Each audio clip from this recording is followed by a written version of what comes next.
where we said instead of adding a whole slew of features, let's pick the few things that we need to add and actually make it really simple for the advertiser, where they don't have to do that much work to advertise on Facebook. That was the idea. Welcome to How I Made It in Marketing from Marketing Sherpa. We scour pitches from hundreds of creative leaders and uncover specific examples, not just trending ideas or buzzword-laden schmaltz, real-world examples to help you transform yourself as a marketer. Now, here's your host, the Senior Director of Content and Marketing at Marketing Sherpa, Daniel Burstein, to tell you about today's guest. Do you like being sold to or marketed to? I know I don't, even though I work in marketing. But I tell you what I do like, being helped. So this lesson jumped out at me in a podcast guest application. Approach customers like an engineer and solve their problems. I love it. In fact, the whole application radiated this idea. The questions were answered with a precision that I have not seen in the thousands of applications we have received, a true engineer. So I just had to invite our next guest on the show, and I'm so glad he accepted, so you can learn from him today. Joining me now is Dheeraj Kumar, the Chief Marketing Officer for Dashlane. Thank you for joining us, Dheeraj. Thanks, Daniel. Thanks for inviting me. Really excited to be here and to have this conversation with you. Let's start by looking at your background. It's great to have you here. Big, long background. I'm just going to cherry pick a few things from the LinkedIn. You've got the MBA in Media and Strategic Management from Columbia Business School. You know, what we'd expect from a CMO, but the thing that really stuck out to me, like we mentioned, a Master's of Science in Electrical Engineering. You started your career on that side. You're a hardware engineer at Lucent Technology, senior consultant intern at Deloitte Consulting, and then vice president of advertising research and solutions in the telecom practice at Nielsen, head of product and customer marketing for Facebook ads in the Americas. And we're going to have, by the way, everyone who's listening, if you stay tuned, really interesting story about the launch of Facebook ads that shocked me. Senior director of customer marketing in North America for PayPal. And right now, you're the chief marketing officer at Dashlane. You've managed bigger teams in the past, you told me. Right now, you're managing a team of 40 people. And so give me an idea. What does it mean to manage that team of 40 people? What does it mean to be a CMO at Dashlane? Yeah, I mean, Dashlane is a high-tech growth company solving the human behavioral part of cybersecurity, and we've focused on businesses of all sizes, not just the largest of the largest businesses. So my role obviously is to manage our brand and our communication across the globe, and that means building awareness for our platform, for our products. It also means acquiring new customers, engaging them, onboarding them, and really building a true kind of life cycle journey with these customers. So that's kind of the responsibility. In the end, what my team is focused on is establishing Dashlane as the premier password management solution for small, medium-sized businesses globally. So that's where I'm focused on, and we're excited on the journey we are in. Great. Well, let's look at some of the key lessons from your career that are informing what you're doing today, brought you here today, and can help all of our listeners as well. So the first lesson you mentioned, tenaciously focus on a few things until you solve them. So this is great. Tell us how you learned this while you're working at PayPal.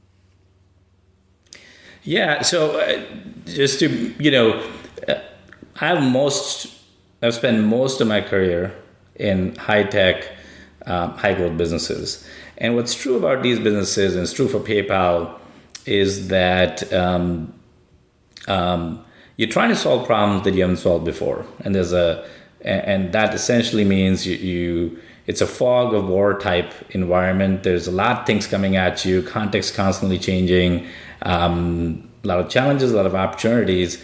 And the only way to really parse through and succeed is to relentlessly focus on a few things and don't give up till you solve them.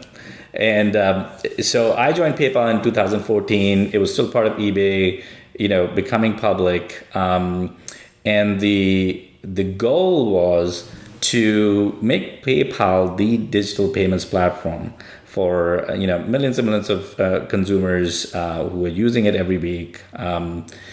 And the challenge was when I got there was that we were acquiring a lot of customers. So there was clearly a lot of interest, in using, signing up to PayPal, creating an account. But when you get to looking at how many people were actually using it, that number wasn't great. So we were acquiring a lot of customers but not getting these customers to really use the platform, to do payments, to check out with PayPal, which might sound surprising today, but it's not an unusual problem.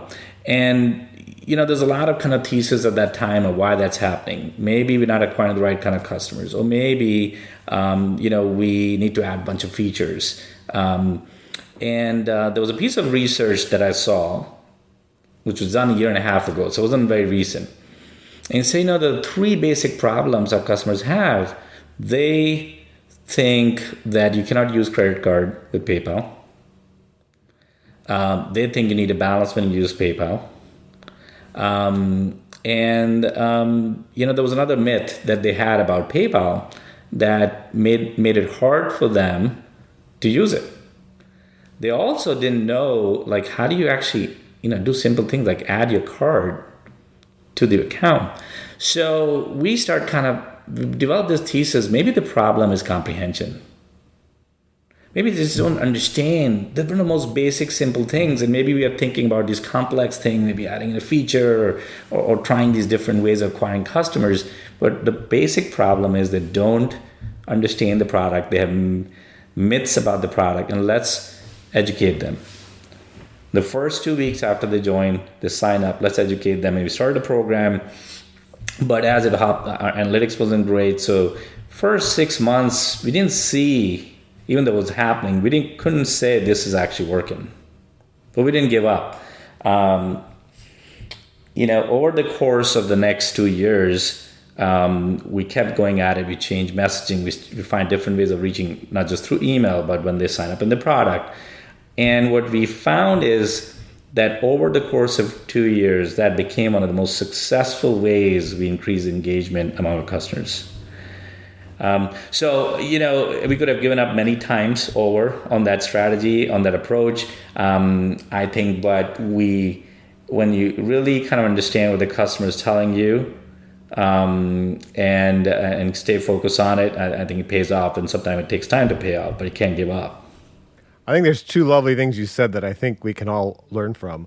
One, myth. That's a beautiful word. I've heard so many words and so many analogies in marketing.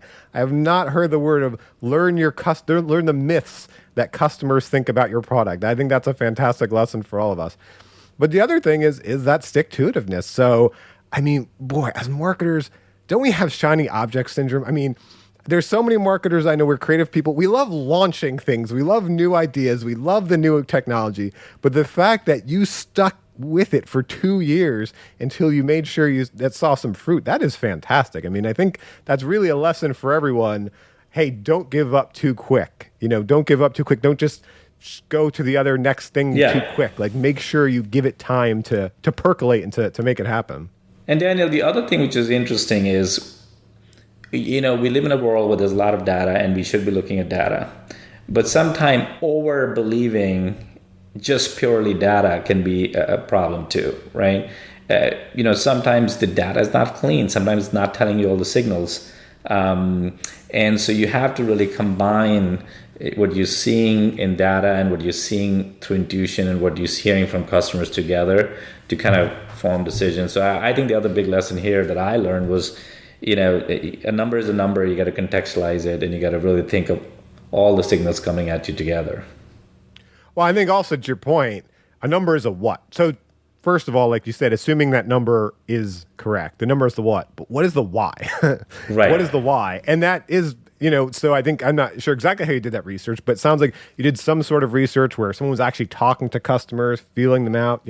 We have all of these analytic platforms. Sometimes we forget we need to contextualize that information and understand that we see this number, and then why do we see it? What's going on in the minds of customers? So that's beautiful. So let me ask you, so I love this lesson, tenaciously focus on a few things until you solve them. But let's talk about what it means in terms of actual product launches. So you're a tech man, and this is a huge problem I've seen, the bloatware in tech. But an earlier podcast interview I had was with Mary Rogers. She's the head of marketing communications for Cuisinart, and she was telling me one of their best-selling products was from the 70s and hadn't been redesigned, and it had 3 functions. It was a food processor. It's on, off, and pulse, which is another version of on. And so she's like, in our industry, there's constantly like, let's add these new features to it. Or right now, let's make everything smart. Let's add Wi-Fi capabilities and AI and whatever to these features. And she's like, look, hey, we're in an era now, especially of high inflation. And, to keep our margins high, we shouldn't be adding different functions into the product for 2 reasons. One, the customer values it, so they're more likely to buy it instead of confuse them. Or 2, there's value there for the cost that we're going to incur and the cost that the customer is going to incur. So I wonder, in your career, in technology especially, how do you take that focus, that tenacious focus, and bring it to product features or launching a whole new product? I think you said a great thing, which is we tend to focus a lot on adding features. Because if you talk to enough customers, there will be enough requests for features. Yeah. But you have to sometimes step back and say what the customer really wants. And so I have this great story. This was around 2012. I was at Facebook, and we had started focusing on building an advertising platform for performance marketers. And we had a lot of work sessions, and what came out of it was, well, we got to add these 10 to 15 features to make this platform great. But there was another stream of conversation we came out from as you talked to customers. The customers really was saying, some of them at least, that what I would love is if I showed up on Facebook as a marketer, as an advertiser, I tell you what I'm looking for, I tell you how much money I can spend, and what is the outcome I want. You do all the work. Imagine if it's as simple as that. I come and I do a few things and get started, and it's simple. And so we conceived this thing where the product team in particular, where we said, instead of adding a whole slew of features, let's pick the few things that we need to add and actually make it really simple for the advertiser, where they don't have to do that much work to advertise on Facebook. That was the idea. And if you look a few years out and if you look today at what the platform looks like, for the average marketer, that's exactly what it is. You can get started, even if you're not an expert, within hours. And you don't have to. They take care of targeting and optimization and all the things that great performance marketers do and make it really simple. That was a big lesson. And I think that led to so much more adoption of the product and the platform. And so sometimes, what I've learned over the years is like simplify, simplify, simplify. And that in a big way, that's what we focus on Dashlane. We offer a password manager for businesses, but really what they're asking for, make it simple for me. The less work I have to do, the better. Exactly. I've heard that called the resulting experience, right? Instead of focusing on, we can put out these features and functions, the resulting experience. And a great analogy, I think it was a professor at Harvard talked about, nobody wants a 1/4-inch drill bit, right? They want a 1/4-inch hole in the wall.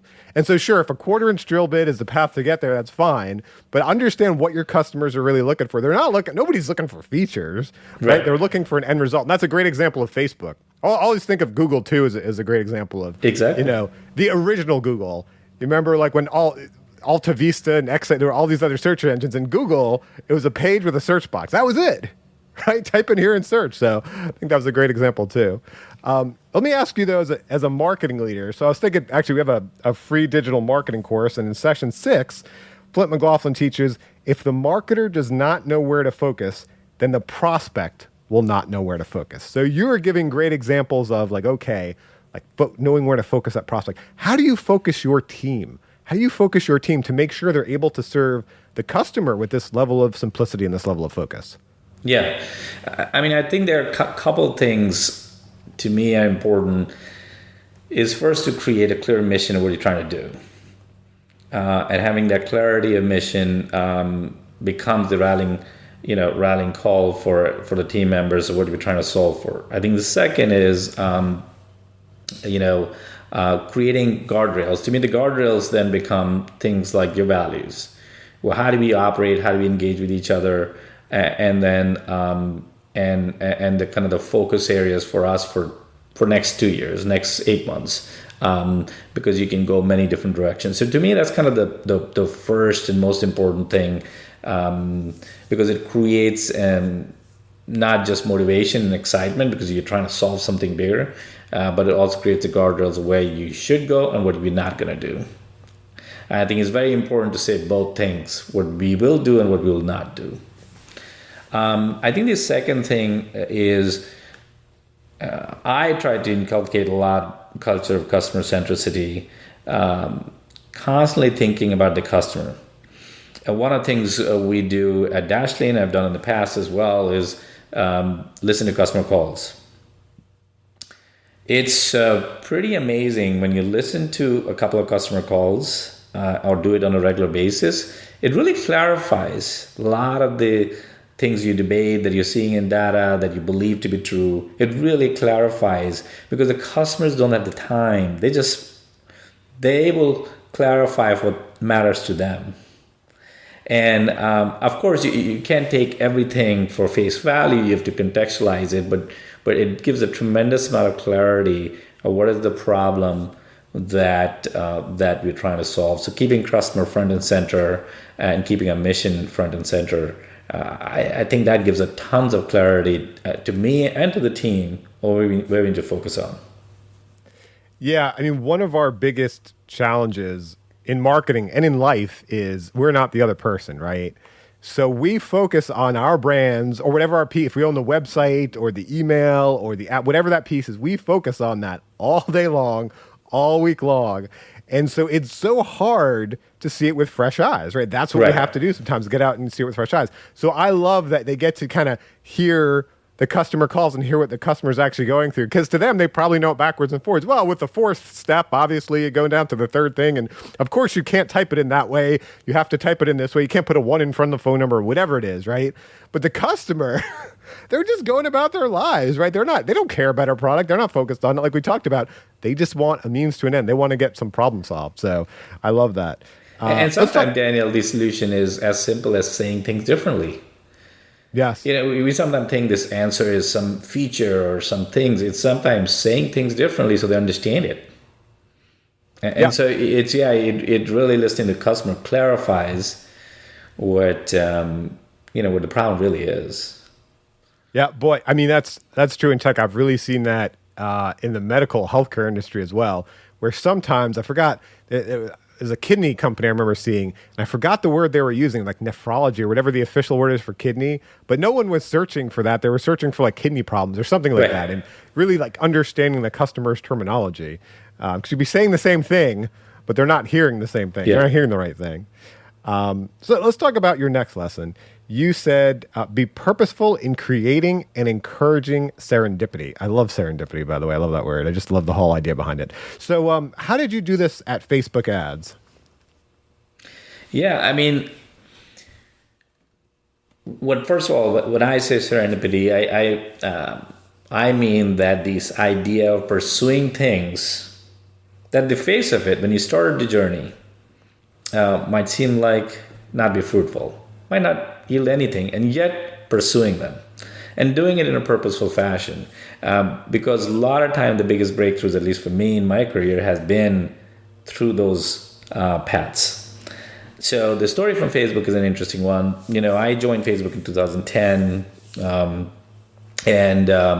that period of time, we were beginning to really scale Facebook as an advertising and marketing platform. And we were very much focused on Facebook as a brand advertising platform for two reasons. We believed, and so did folks outside Facebook believe, that performance marketing is about that search. That's about people expressing real intent of what they want to do and targeting them for that intent. We don't have intent on our platform. We are here to have customers come in, engage, and interact with their friends and family. And the second belief was that we are a platform where a performance platform means you get them here and then get them out. You search for something, you click on it, and boom, out to somebody's platform to convert, right? And so we're not that. We want customers to come to Facebook and spend time here, and that's not conducive for great performance marketing. And the funny thing is we were wrong about both. What we were wrong about, the fact initially was that we had this amazing visual platform. Most businesses want to showcase their product and service and tell a story. We had this amazing platform about through which you can tell a story that you can do in search. The second thing was we had tremendous amount of knowledge about our customer, the interest that they that tells them more about who they are and where they want to go, whether it's travel or whether it's products that could be highly effective. And so we were wrong about those two assumptions. And so what happened was there was a very strong conviction. We were very much focused investment in the brand advertising platform, and but there were a bunch of us in the company and a bunch of actually our clients who were finding in terms of success as performance marketers, even though the platform and the product wasn't there. And the culture of the company at that time was certainly of empowerment. If you believe in something, you try it and make it happen, and the company will support you. And that's what we did. And gradually we start showing how much this platform could be effective for a performance marketer. And it's kind of funny to kind of look at today, looking backward and saying, why was that even a question? But it was a big debate and a question, and it was not till a year and a half later that we start really building products for it, and the adoption then just went, and that platform has now helped millions and millions of businesses, reach their customers and drive the business. But that was not the case. And it just came through believing in something and pursuing it, even though you didn't think it'll happen, even though you didn't believe that's the right answer. Well, that's fascinating to me. First of all, I didn't know that history of Facebook ads, but obviously things that seem so obvious in hindsight, right? Yes. It seems so obvious in hindsight at the time. Like you said earlier too, it can be the fog of war. But where I think that serendipity comes in, and I'm hearing a common through line from you, is there's a certain level of customer intimacy there, right? So a lot of times customers are finding ways to use our products that we had never intended or we didn't realize. But I think if we keep our ear to the ground and keep as close to customers as possible, and also be customer focused, be customer centric, not be company focused, where we're trying to shove them into using our technology a certain way. I mean, history is littered with companies in the telecom industry, so many companies that have tried to force their customers to do a certain thing. And the customers didn't want that, and Upstart would come along and just crush them. So I mean, I can think of like prepaid cell phones over them. There's so many. Such a great observation. It's customers sometimes tell us they discover new ways of using our product that we didn't think of, and it's really paying is the signal and the noise issue. It's trying to keep your ears to the ground and listening to it. The challenge in very high growth companies is there's so many signals coming at you. It's how do you parse it, and that's the challenge. We faced. We were seeing it, but there was a lot of debate. Is that real? Yeah, maybe it works with a few people, but is it really scalable? But I think staying close to the customer, testing and iterating, I think that's how you get to the answers. Well, yeah, so you bring up a point. There are certainly outliers, and you have to watch out that you're not just listening to the noisy outliers, and that's why. One example I love giving, I don't know if you're a Simpsons fan, but there's a classic Simpsons episode where Homer Simpson gets to design a car, and the car horn plays La Cucaracha. And, this was a car designed for that one person who, no one else was into that. But I think the other factor, and kind of what I hear you saying, is there's got to be a certain humility to it, right? Because at Facebook, you could have very easily been like, okay, We need some customer enablement. We need a team to get out there with these customers. They're doing it wrong. And we need to go show them how to use it right. Or we need to change the features and cut this off because we don't want to be known as a, direct response company or something like that. But I think there was a certain humility, and especially Absolutely. too, in an early nexus of a company like that to say like, what do we got here? How are we going to make it work? Yeah, I mean, I think to me the other side of coin of curiosity is humility. Yes. Like you can be curious and try to innovate and do things if you're not willing to accept that what you started with was wrong and you got to now change. And that's true for Facebook. That's true for Dashlane. I think we are experimenting a lot because we're trying to solve problems that never been solved before. We haven't seen a platform at scale that solves the human part of cybersecurity. Much like for Facebook, we had not seen what a social media advertising platform looks like at scale. And so you're uncharted territories, and I think you got to constantly be humble that you'll be wrong, but then learn from it quickly. Yes, learn and iterate.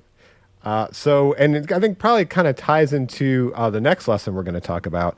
Marketing is a craft that requires multidimensional thinking. So I think we've kind of been covering this. I mean, this multidimensional thinking, but you had a specific story around this of something you're working on at Dashlane right now. Yeah, I mean, as I said before, we're trying to solve the problem of the human problem of cybersecurity, and you kind of think about this, that as the world goes remote, as the world goes in the cloud, and people are bringing their own devices, we live in this new world where it's not just the infrastructure that you have to protect. A lot of the vulnerability exists in how employees go about doing their day-to-day jobs. And we're trying to kind of solve for that problem. And, when you're trying to solve this problem, you realize that the answers sometimes come not from one place.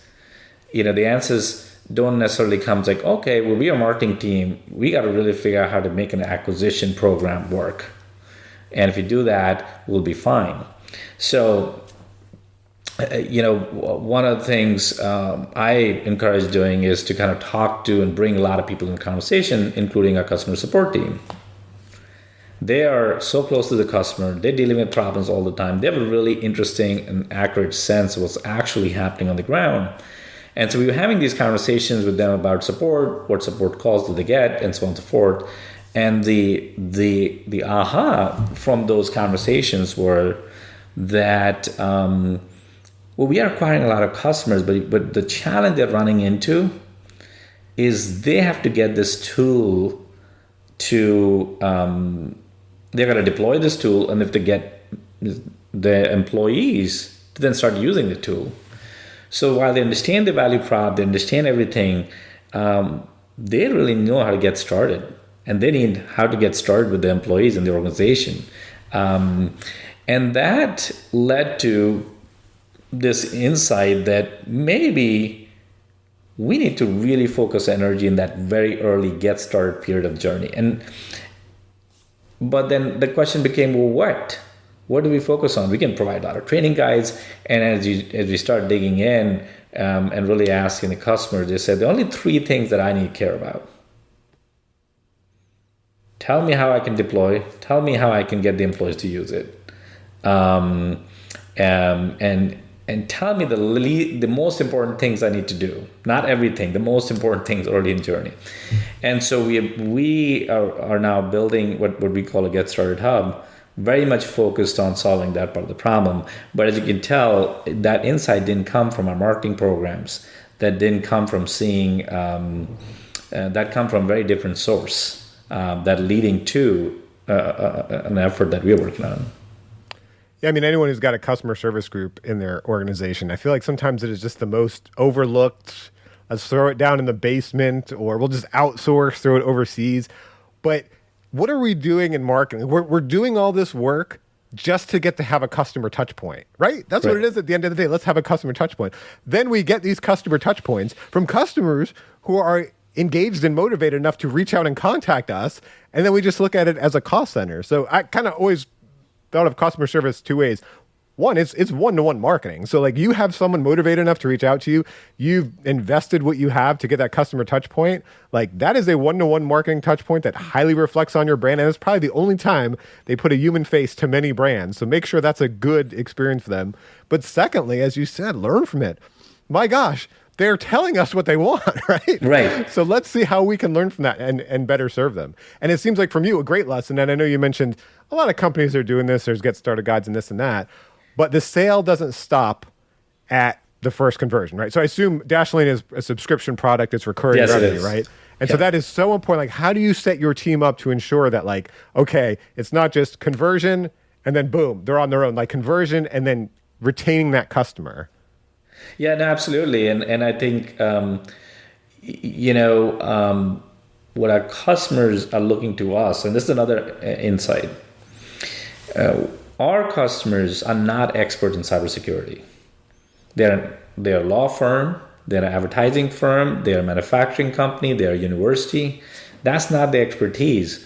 So they're looking for us for expertise, not just on how the product works, but how do they get to the outcome, to the end of actually just having better security so they don't get breached. That's what's on their mind.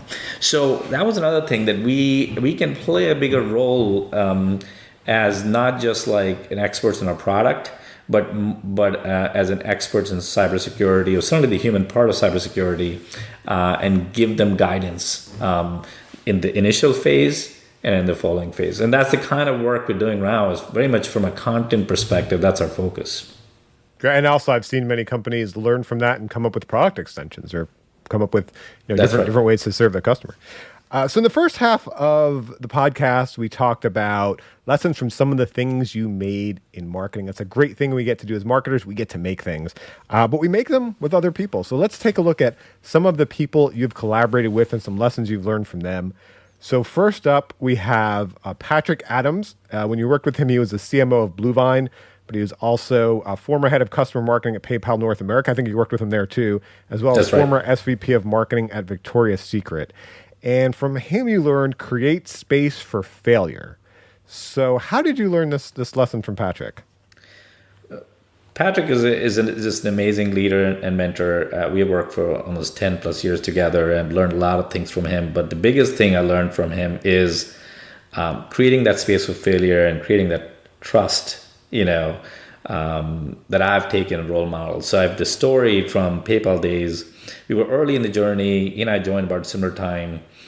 And he had to attend an offsite, a leadership offsite with the executive leadership of the company, and he couldn't go. And so he sent me and my colleague, both of us used to be on his team, to attend the meeting. He said he'll join from a video call. And part of his intention was to showcase us and what we bring to the table and add to the conversation. We were having a conversation on strategy and so on and so forth. We got in the meeting. I was obviously not known to most of those folks. I was truly establishing myself. And during the course of the meeting, the first half, Patrick gave me a couple of opportunities to talk about some ideas that I had. And so he kind of threw a question to me, and unfortunately, I didn't do well. I flubbed the question. I didn't have a clear articulation, and caused more confusion, and so that happened. So at midway point in the meeting, we took a break, and he called me, and what I was expecting he will say is, "Hey, listen, I know you can." Didn't work out, but I want you to kind of stand back and I'll take it from here. That's what I was expecting him to say. He said the opposite. He asked me what happened. I said, I got nervous. And he's like, well, you know the answers. You have great ideas.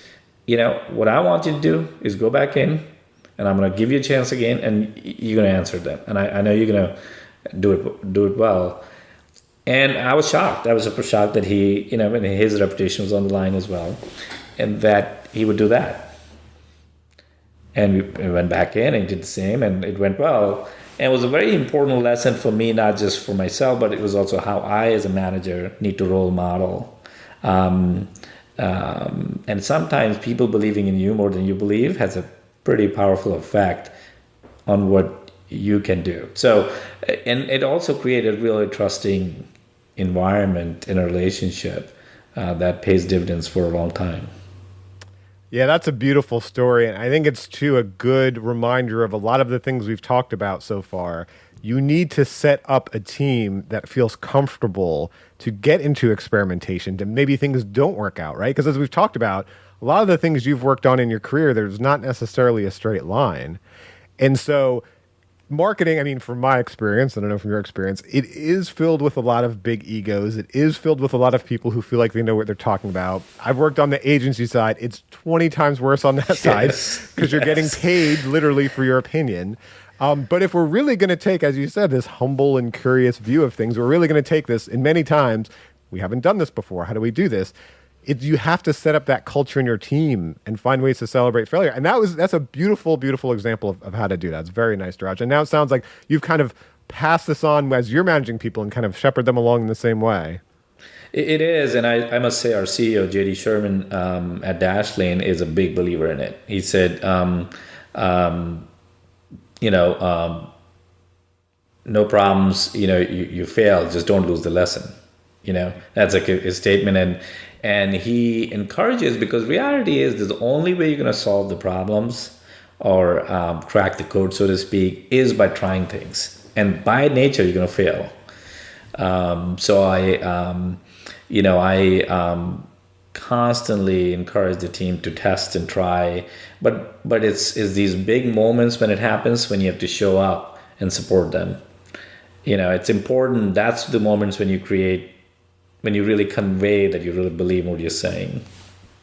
Yeah, it's easy to say it. It's harder to back it up. So I love it. When you lose, don't lose the lesson, right? Yes. I had a chance early in my career to be a contractor at IBM, and there's a legendary IBM story. I've heard it so many different ways, but basically, someone working for IBM lost $1 million deal in the 1940s when $1 million was even way more than it is today, right? He goes into Thomas Watson. He's going to tender his resignation because IBM, they were not doing too well. They needed that $1 million. And Thomas Watson says back to him, "What, are you kidding? I just invested $1 million in your education. Why would I let you go?" And it just kind of shocked him. And there's that idea like, boy, when, anytime you can support someone through failure or even encourage that failure, because that's how we all learn in life. I mean, I think when we go back and look at our biggest lessons, the funny thing that's come from me from this podcast, I was actually talking to someone about this recently. As I mentioned, we do written case studies on Marketing Sherpa. And I got a lesson from a reader today. Actually, I got a letter from a reader, and he said, "Wow, these are so interesting, these companies trying these things and succeeding." He's like, it's a shame the thing we don't see is companies trying the new things and failing, because that happens just as much or maybe more. And it got me thinking, and I realized when we publish case studies, it's easy to get the successful case studies. It's 1 in 100 or something we get a case study of failure. But for whatever reason on the podcast, I think it's maybe the intimacy of the human voice and conversation. Some of our best stories, I'd say maybe a third of the stories at least, not most of them, are about ways people messed up. And because when I've talked to them and asked them to look back at your career and think, boy, those are the things that stick out to us. And when we can take that in a positive way and learn from that, I mean, that has a positive arc to your entire career. So I love that. It's also it kind of, when you mess up, you think you are the only one messing up. Oh yeah. Right? I mean, it's amazing, and I love your podcast because you hear all these stories and like, that's what I went through, and there's something special about, as a marketing community, commiserating and kind of sharing stories and kind of seeing we all have been through that journey. Well, thank you for saying that, Daraj. I appreciate it. I feel the same way. Let's talk about the last person that you learned from. Alan Gould, CEO of Mutual Markets, former VC partner at Greycroft, and former CEO of IAG Research. This was a big inflection point for your career. IAG Research was acquired by Nielsen. I believe you started kind of your marketing career going there. Transitioning from, as we mentioned, you started with an electrical engineering master's. So the lesson you learned was approach customers like an engineer and solve their problems. So how did you learn this lesson? That's right. Alan hired me at a business school, and frankly, I was an engineer for past 12 years of my life before that. And he hired me as a salesperson in one of the largest accounts, a telecom company. So I knew a little bit about telecom, but I didn't know anything about advertising research or marketing or media. And I was supposed to sell advertising research to brand marketer at some of the largest spenders in the country, helping them with brand marketing.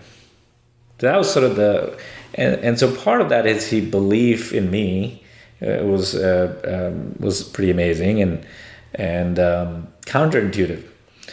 But I, knowing nothing better, I wasn't a salesperson. The way I approached the problem was as an engineer. So I would go to the client and I would say, well, what problems are you trying to solve? And they will say, well, I'm trying to reduce my TV budget.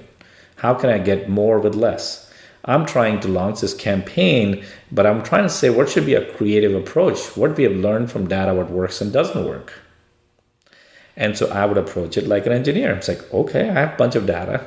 I think I can do an analysis, and I work with my team to do the analysis and offer them insights and offer them solution. And rarely ever I ask them to buy.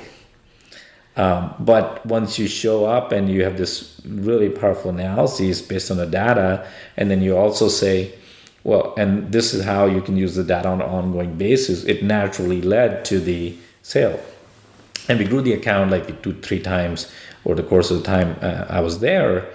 And I remember 2 years post me starting in this job, the client said to me, we were having this conversation. He's like, well, I didn't realize you were a salesperson at Nielsen or IAG. And I'm like, yes, I am. And it was like, well, you never sold.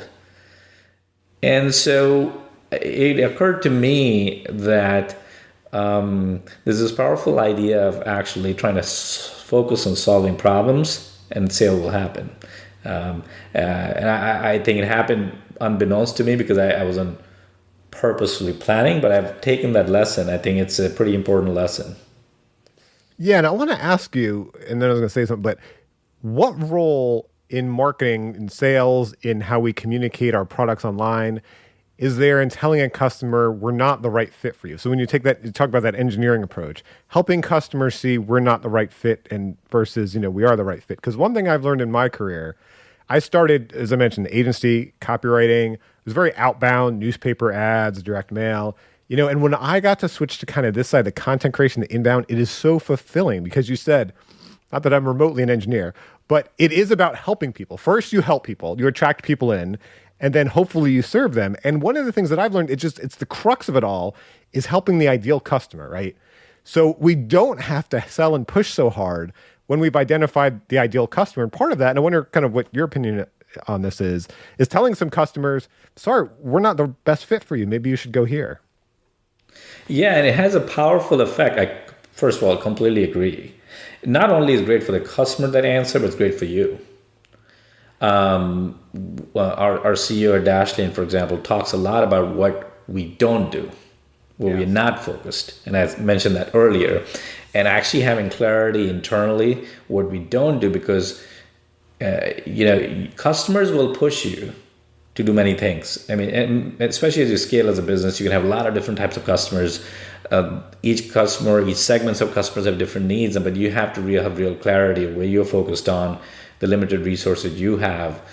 But on the customer side, I think it really creates a trusting relationship if you're willing to say no in a respectful way, in a kind of rational way.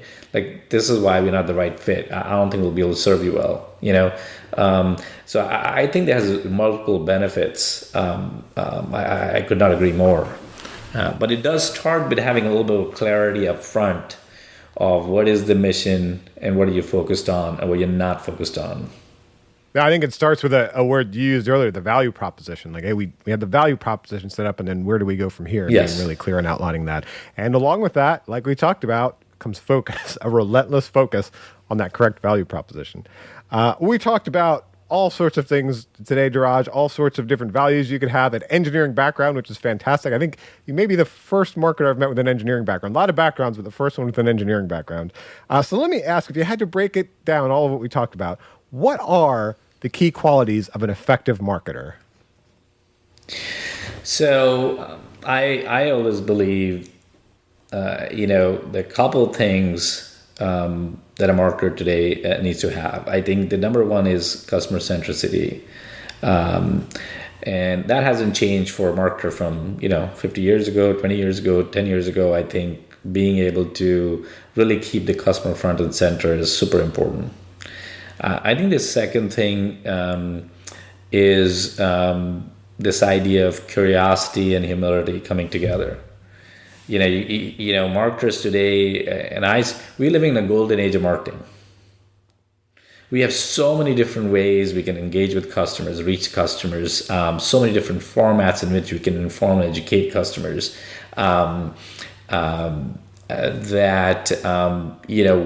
For us to really create the best marketing experience and be best in class, you got to constantly push the boundary.